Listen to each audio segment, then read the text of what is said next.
Alors voilà, OpenAI vient de sortir une toute nouvelle version de son intelligence artificielle, GPT 5.4. La grande question c'est, est-ce que c'est juste une petite mise à jour ou une vraie révolution? Eh bien c'est exactement ce qu'on va décortiquer ensemble. Bon, la question que tout le monde se pose, qu'est-ce que ce GPT 5.4 a de si spécial? Qu'est-ce qu'il a vraiment dans le ventre? Allez, on va regarder ça de plus près, point par point.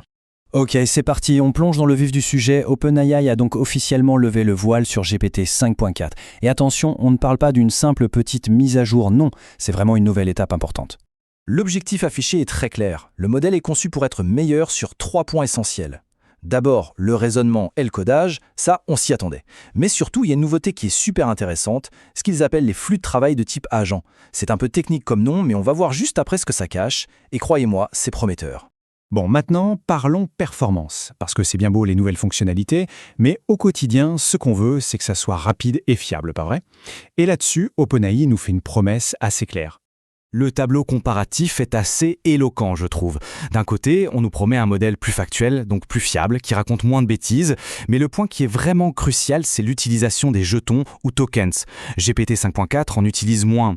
Et ça concrètement, qu'est-ce que ça veut dire? Eh bien ça veut dire des réponses plus rapides et potentiellement des coûts moins élevés pour faire tourner la machine.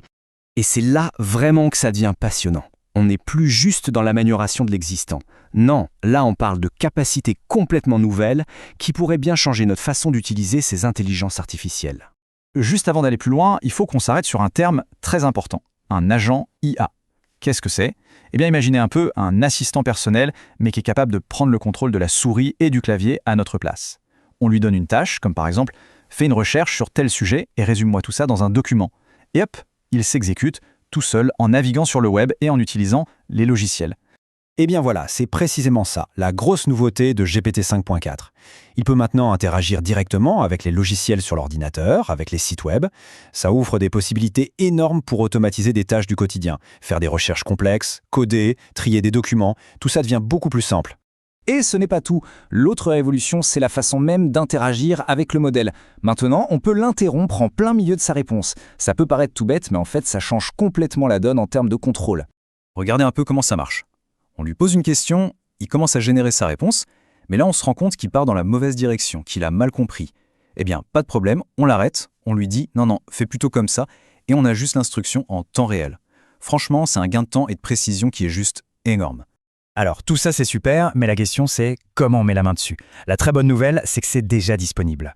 En fait, GPT 5.4 est déjà en train d'être déployé sur ChatGPT pour le grand public. Et pour les développeurs, il est aussi accessible via l'API, comme d'habitude, mais aussi via la plateforme Codex. Bref, l'accès est vraiment large et immédiat.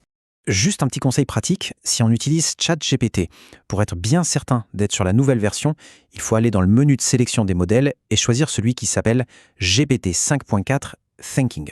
Comme ça, pas de doute. Et on termine sur une question qui est, je pense, assez vertigineuse. Avec des modèles qui deviennent capables d'agir tout seuls sur nos ordinateurs, comme de vrais agents autonomes, la question est jusqu'où cette autonomie va-t-elle aller? On est peut-être là au tout début d'une nouvelle ère pour l'intelligence artificielle. De quoi réfléchir.